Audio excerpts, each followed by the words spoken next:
ahead and read number 2. Now this is the second year of Nebuchadnezzar. Remember, he is the son of Nabopolassar, who got him there in the first place, and now Nebuchadnezzar is the king. Now the second year of the reign of Nebuchadnezzar had a dream, and his spirit was troubled, and sleep left him. Then the king gave orders to call together all the magicians and the conjurers and the sorcerers of the Chaldeans to tell the king his dreams. So they came in and stood before the king. The king said to them, "I had a dream, and my spirit is now troubled and anxious to understand the dream." Then the Chaldeans spoke to the king in Aramaic, saying, "O king, live forever. Tell us the dream to your servants, and we will declare its interpretation." And the king answered and said to the Chaldeans, "The command from me is firm. If you do not make known to me the dream and its interpretation, you shall be torn limb from limb, and your houses shall be made a rubbish heap. But if you declare the dream and its interpretation, you shall receive from me gifts and a reward and great honor. Therefore declare to me the dream and its interpretation." And they answered a second time, saying, "Let the king tell us the dream to his servants, and we will declare its interpretation." The king answered and said, "For I know for certain that you are bargaining for time, inasmuch as you have seen the command from me is firm, that if you do not make the dream known to me, there is only one decree for you. For if you have agreed together to speak lying and corrupt words before me until the situation is changed, therefore tell me the dream, that I may know that I can declare to me it is the interpretation." And the Chaldeans answered the king and said, "There is not a man on earth who could declare the matter for the king, inasmuch as no great king or ruler has ever asked anything like this of any magician, conjurer, or Chaldean. Moreover, the thing which the king demands is very difficult, and there is no one else who could declare it better to the king, except the gods, whose dwelling place is not with mortal flesh." Because of this, the king became very indignant and angry, and he gave orders to destroy all the wise men of Babylon. So the decree went forth that the wise men should all be slain, and they looked for Daniel and his friends to kill them also. And Daniel replied with discretion and discernment to Arioch, the captain of the king's bodyguard, who had gone forth to slay all the wise men of Babylon. But he said to Arioch, the king's commander, "For what reason is this decree coming from the king so urgent?" And Arioch informed Daniel about the matter. So Daniel went in and requested of the king that he would give him time in order that he might declare the interpretation to the king. And Daniel went to his house and informed his friends, Hananiah, Mishael, and Araziah, about the matter, in order that they might request compassion from God of heaven concerning this mystery, so Daniel and his friends might not be destroyed with the rest of the wise men in Babylon. Then the mystery was revealed to Daniel in a night vision, and Daniel blessed the God of heaven. And Daniel answered and said, "Let the name of God be blessed forever and ever. For wisdom and power belong only to him, and it is he who changes the times and the epochs. He removes kings and establishes kings. He gives wisdom to wise men and knowledge to the men of understanding. It is he who reveals the profound and hidden things. He knows what is in the darkness, and the light dwells in him. To thee, O God of my fathers, I give thanks and praise, for thou hast given me wisdom and power. Even now thou hast made known to me what was requested of thee, for thou hast made known to us the king's matter." Therefore Daniel went again to Arioch, whom the king had appointed to destroy all the wise men in Babylon, and he went and spoke to him as follows: "Do not destroy the wise men of Babylon. Instead, take me to the king's presence, and I will declare the interpretation to the king." And Arioch hurriedly brought David to the king's presence and spoke to him as follows: "I have found a man amongst the exiles from Judah who can make known the interpretation to the king."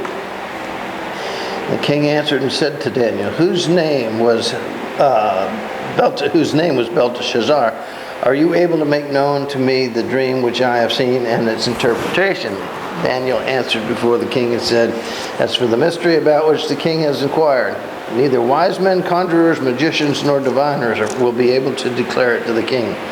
However, there is a God in heaven who reveals such mysteries, and he has made known to King Nebuchadnezzar which will take place in latter days. This was your dream and the visions in your mind while you were on your bed. As for you, O king, while you were on your bed, your thoughts turned to what would take place in the future, and he reveals mysteries and has made known to you that which will take place. But as for me, this mystery has not been revealed to me, for any wisdom residing in me is more than any other living man. But for the purpose of making the interpretation known to the king, and that you may understand the thoughts of your mind. For I say, you, O king, were looking, and behold, there was a single great statue, and that statue was large and of extraordinary splendor. And it was standing in front of you, and its appearance was awesome. And the head of the statue was made of gold, fine gold. Its breast and its arms were of silver, and its belly and its thighs of bronze, and legs of iron, its feet partly of iron and partly of clay. And you continued looking until a stone was cut out without hands, and it struck the statue on its feet of iron and clay and crushed them. Then the iron and the clay and the bronze and the silver and the gold were all crushed at the same time, and it became like chaff from the summer threshing floors. And the wind carried it away, so not a trace of it was to be found. But the stone that struck the statue became a great mountain and filled the whole earth. This was the dream. Now we shall tell its interpretation before the king. You, O king, are the King of kings, to whom God of heaven has given the kingdom, the power, the strength, and the glory. And wherever the sons of men dwell, or the beasts of the field, or the birds of the sky, he has given them all into your hand, and has caused you to rule over them, for you are the head of gold. After you, however, there shall arise another kingdom, inferior to you, then a third kingdom still beyond that of bronze, which will also rule over all the earth. Then there will be a fourth kingdom, as strong as the iron. Inasmuch that iron crushes and shatters all things, so like the iron that breaks into pieces, it too will be crushed and break into all these pieces. And in that you saw the feet and the toes, partly of potter's clay and partly of iron, and it will be a divided kingdom.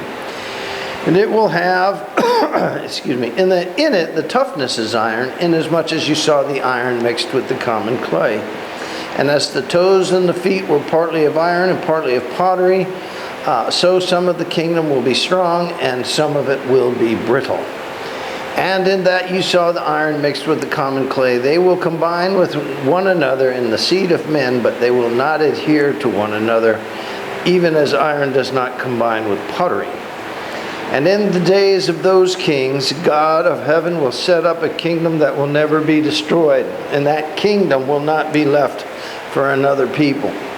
It will crush and put an end to all kingdoms, but it will itself endure forever, inasmuch as you saw that a stone was cut out of the mountain with its hands, without hands, and that it has crushed the iron, the bronze, the clay, the silver, and the gold. The great God has made known to the king that it will take place in the future. So the dream is true, and its interpretation is surely trustworthy. Then King Nebuchadnezzar fell on his face and paid homage to Daniel and gave orders to present him an offering and a fragrant incense. The king answered Daniel and said, "Surely your God is a God of gods and a Lord of kings and a revealer of mysteries, since you have been able to reveal this mystery." Then the king promoted Daniel and gave him great many gifts and made him the ruler over the whole province of Babylon and chief prefect over all the wise men of Babylon. And Daniel made a request of the king, and he appointed Shadrach, Meshach, and Abednego over the administration of the province of Babylon, while Daniel was in the king's court. What do you think about all that?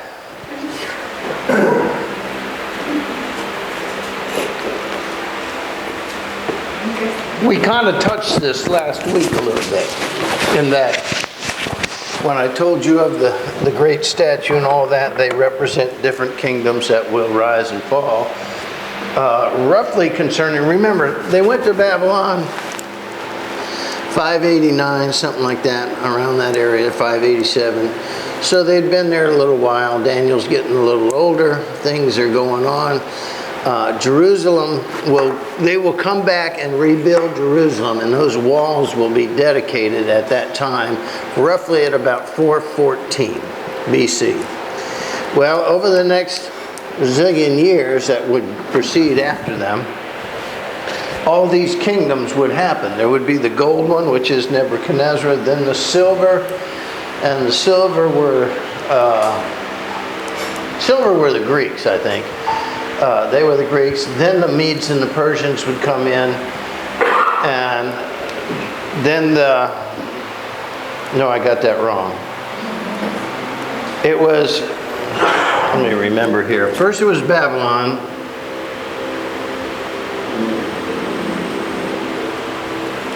Then it was the Persians and the Medes. Then it would be, huh? I've got notes in here from before. Oh, the Greeks next? Greeks, okay. Okay, that was it. I thought I got my Greeks in the wrong place here. Then the Greeks. Then the Ptolemies. Then the Ptolemies.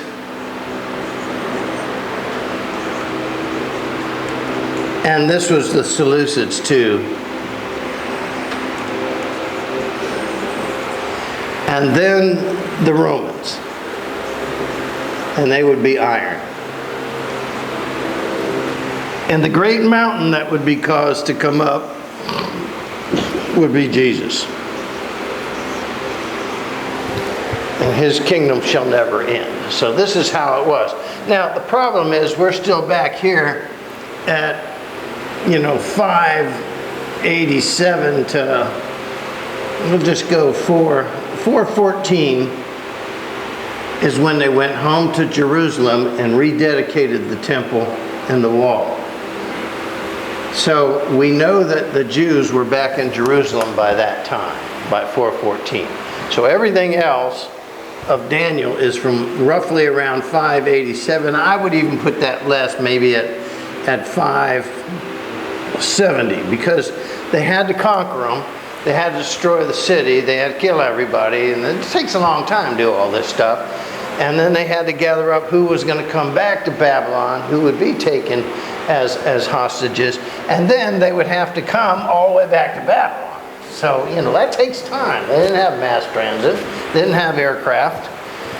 There was no, ships would not help because they had to cross the desert.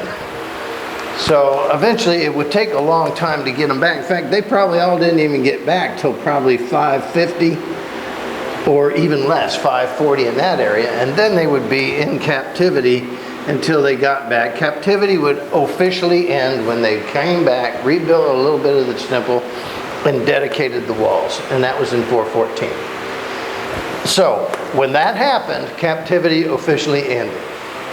Now, what this dream is talking about is we're right here, the here and now. They are in Babylon. They are in captivity. They're in slavery there to the Babylonians.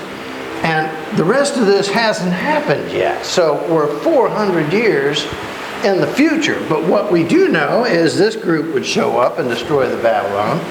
Then this group would show up and destroy the Persians. This was Xerxes and Artaxerxes. And they would launch a thing to destroy the whole world. Well, one of the great tales that comes out of the Persian conquests was the 300, if you remember that, the Spartans, the 300s. They invaded Greece, and they brought with them about, 20, 30, 40,000 guys, 100,000 guys, we're not really sure. But then 300 Spartans got to Pythian Pass or whatever it was. And they held the Persians off there for a number of days. And they killed about almost 2,000 of them, 1,800, something like that, before they were betrayed by another Greek and they were all destroyed, the 300s. That's where that story comes from. Well, it was Xerxes that came around. I mean, in the movie, you know, he's a big giant guy and he's got all kinds of gold all over him. Xerxes was the man, and his son, Artaxerxes, would follow in Dad's footsteps. In the meantime, the Greeks, they don't forget this kind of stuff. So they got their boys together, you know, look what 300 did. Well, what about 40,000? What can 40,000 Greeks do? Well, I'll tell you what they did. They went around to Persia and they destroyed them. And they set up their own kings and all that stuff. And so they would be next. And then finally, well, I got to draw a little map here. This is going to be the Persian Gulf, so to speak. Then there's the Tigris River and the Euphrates River. And the Euphrates River goes pretty much around the Fertile Crescent to where, you know, way up in these mountains up here. That's where it starts. And a lot of this is mountainous, so that's where these great rivers start. Anyway, Jerusalem's way over here.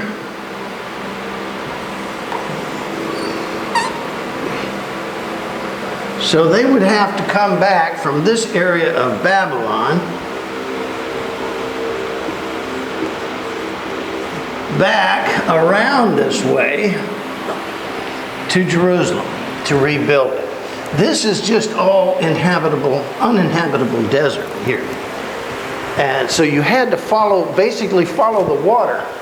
After they got up here, then the Mount Hamor, Mount Hermon, and these other ones, they had creeks coming out of them, and then it's into the Sea of Galilee and eventually terminating at the Dead Sea. All right, so you had to follow the water in this day and age. You didn't have an option. And that's what they had to do. So anytime you were traveling from Babylon up toward Damascus or over to Jerusalem, you had a long way to go. And it took time. You know, you could only travel as fast as a camel could walk. Or you could only travel as fast as people could walk, because usually most people had to walk. So, anyway, what happened then was this government began to break down, and as it broke down, a new group arose who would be called the Ptolemies and the Seleucids. Now, what happens is, I think these were the Seleucids, L-U-S-I-D-S, and they took over and threw the Greeks out. They were ruling for a while. And then way down here, well, let me get my land map.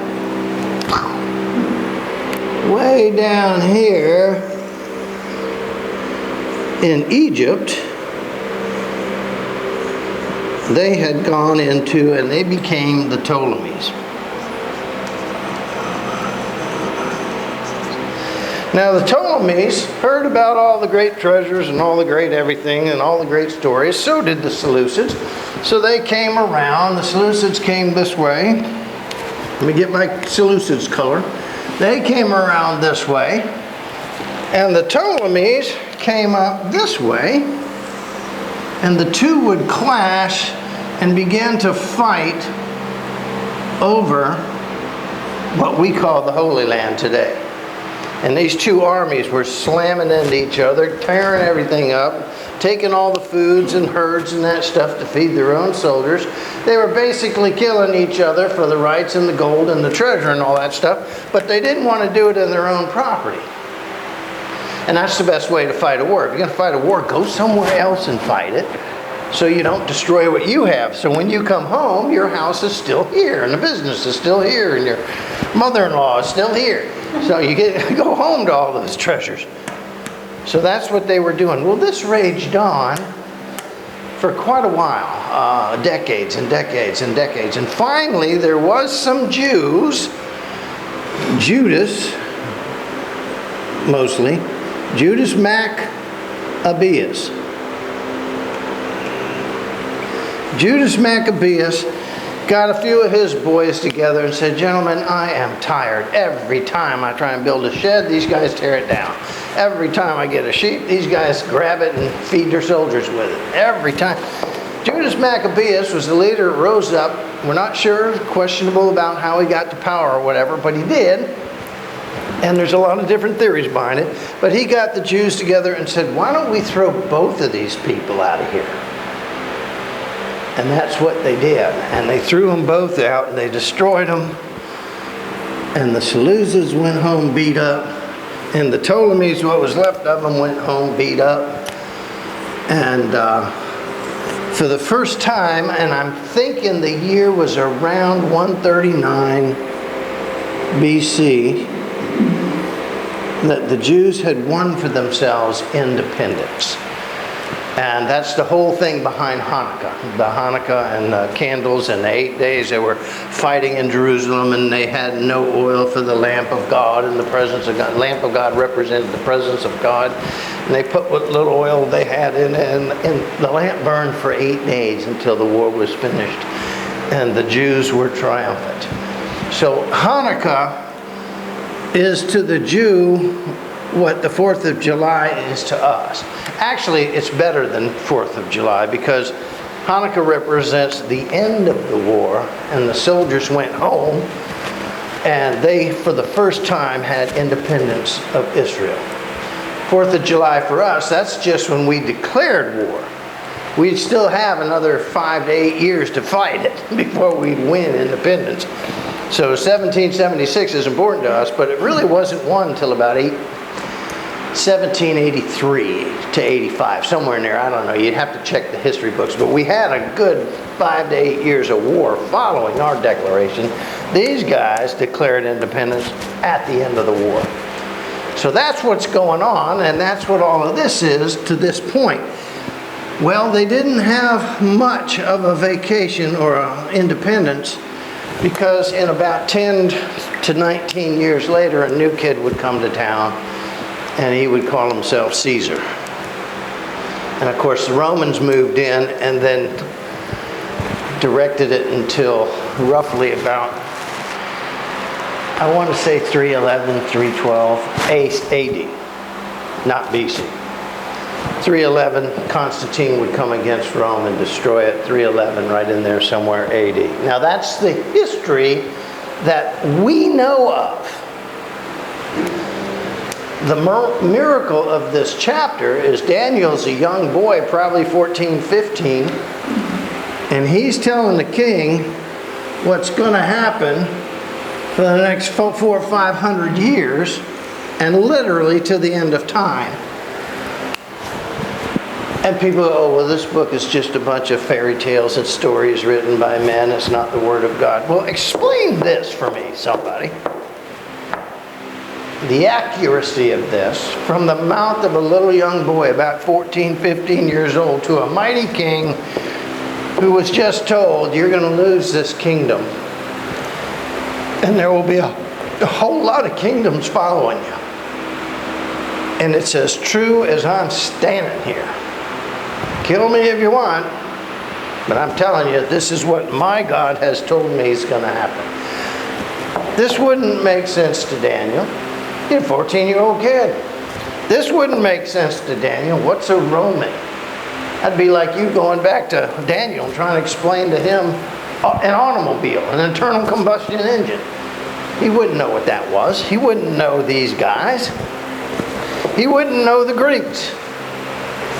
See what I'm saying? He's been taken out of his little bit of the world. All of this is either beyond Babylon or beyond Israel. These are armies and kings that Daniel would never have known existed. Greeks and Ptolemies, Seleucids and Romans. He might have known what a Persian and a Mede were. They were these guys coming out of the deserts over here, coming out of the mountains up here. But he wouldn't have known any of these things. Thank you to him. Who were the toes and the feet?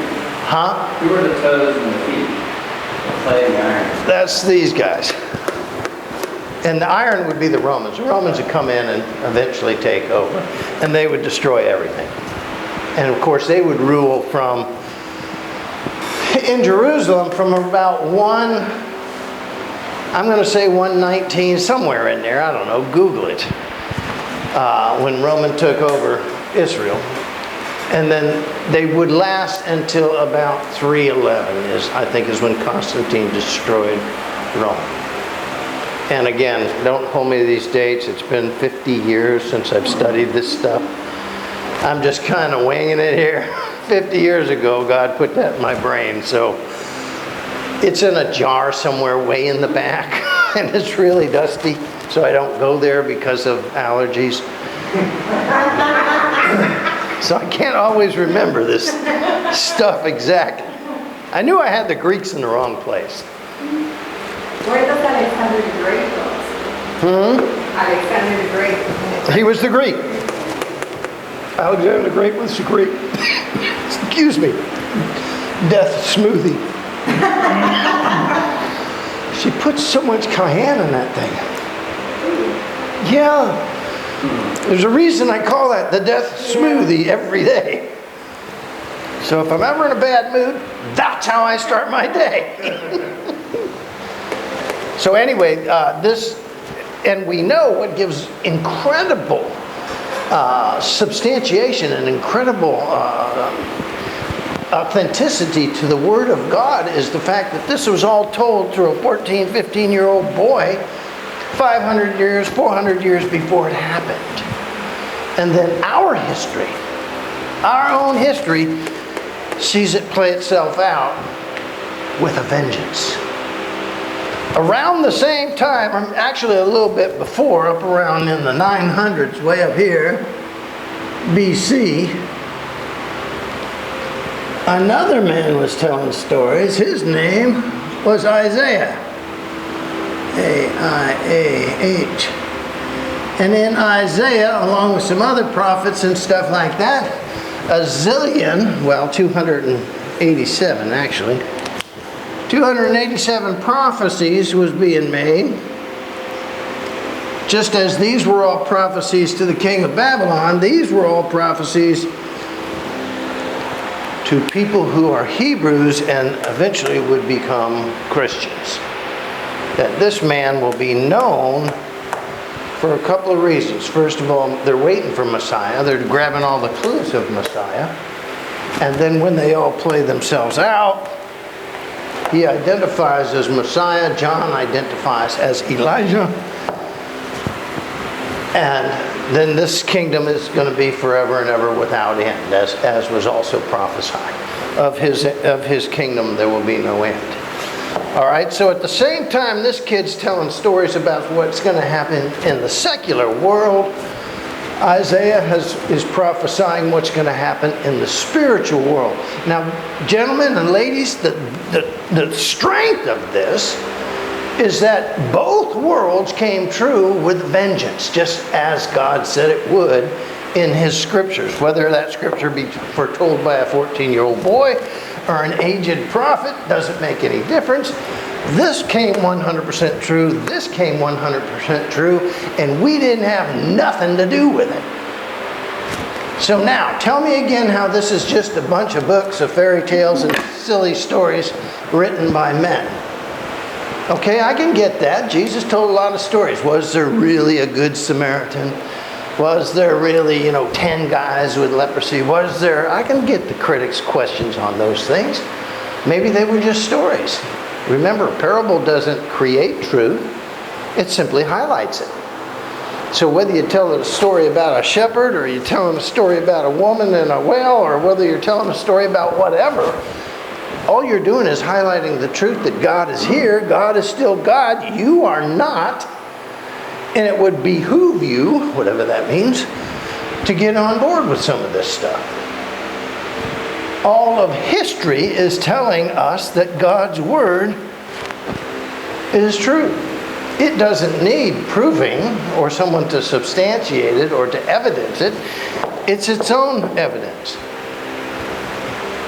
The evidence is here. It's all around us. It's in our history. It's in our theology. It's in the architecture of the world itself. Every archaeological dig that uncovers this or uncovers that or uncovers this, it makes us look back and say, wow, God said that was going to be. And it is. So before you walk out and reject this book, you might want to think of some of the evidence that surrounds this book, the events over the course of thousands of years And the fact that this has always come true with a vengeance, you might want to give that a little bit more of a read than you know, Dick Tracy or, you know, I don't know, Robin Hood. By the way, there never was a Robin of Locksley. That is pure fiction. I'm sure there were a lot of young men with bows and arrows in that day and age, and whether they ever shot an apple off somebody's head or all this other stuff, I don't know. This is fact. Historical fact. That is theological or spiritual fact. That everything he said would happen to Jesus happened to Jesus, most of which was beyond his control. Okay? It's not like he could say, well, I'm going to be born of a virgin. Yeah, good luck with that. Or I'm going to be born and laid in a feeding trough. I'm sure Joseph and Mary said, well, go get that book we got from God. And where are we supposed to have this child? In Bethlehem in a cave. And he lays in a feeding trough. Okay. And we're going to need some swaddling clothes, Joe. Thanks. Grab some. Get some of those old carpenter rags. We'll use those. Really? And of course, Mary had to arrange about the crucifixion and, you know, don't break his knees because that'll screw everything up. Just stab him with a spear. Mary had to arrange all that so that Jesus didn't screw it all up. Come on. Think about it. Once again, our history proves this word, not just kind of true or sort of true or partly accurate, precision, surgically accurate, deadly accurate in some cases. 2 chapters into a prophet who is a young boy standing before the king who wanted him to reject everything he was about the Hebrew, everything he was about everything. First thing he does is, we got to eat like we were brought up to eat last week. Remember that? He altered the diet, went back to what he knew and how he was raised. Mama didn't raise me like this. We're going to eat this way. And now he's in audience with the king of the mightiest army in the world, telling that king who's going to do what and be what and what for the next 500 years. What happens when people put God first in their lives? What happens when little boys like Joseph, the youngest of all those brothers, trust in God no matter what, even when he's been sold into slavery and thrown in prison in a foreign land? What happens to little boys that get yanked out of their homes, their parents killed, and they're dragged off to be servants for the rest of their lives? But they won't let go of that God that mom and dad taught them about.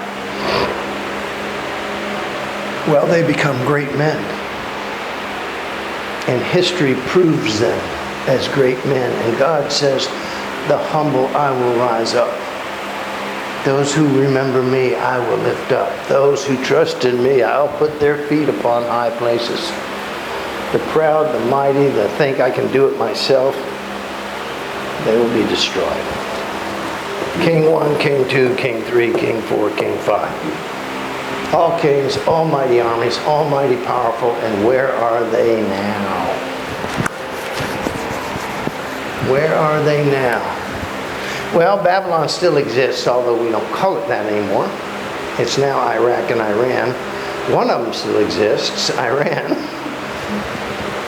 The Persians and Medes don't exist anymore, unless you call them Iraq and Iran, Iranians.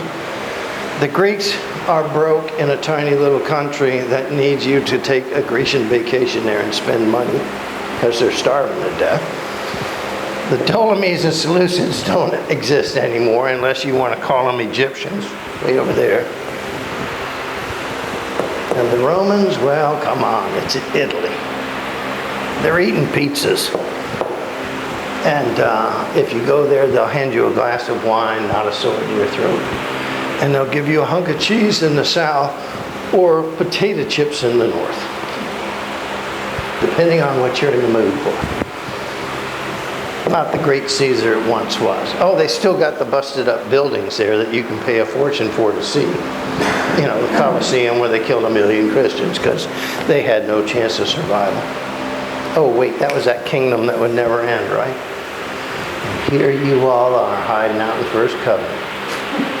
You should be in the Colosseum. Oh, by the way, that's a wreck too. And you're still here learning about Jesus, aren't you? Putting that God first. Paul said it best. If you want to get through this life and have a little fun doing it, focus on the author and the finisher of your faith and don't let your eyes wander anywhere else. Little boy remembered his Lord and brought down kings. Little boy remembered his God and became second only to Pharaoh himself and saved the world from a great famine. Oh, what God can do when little boys and little girls humble themselves and remember Him. All right, that's chapter 2, folks. All of this is leading to a great evidence that this book is probably something you ought to spend a little time in, which is what I preached on last week. Back to the basics. You can't love and worship a God that you don't know anything about. He just taught you by your own history through the mouths of little boys of 1,000 years. And there's no way we can deny that because our own history recorded it. Chapter 2. All right? Don't be taking pictures of that secret stuff up there. You can get a copy of it out of a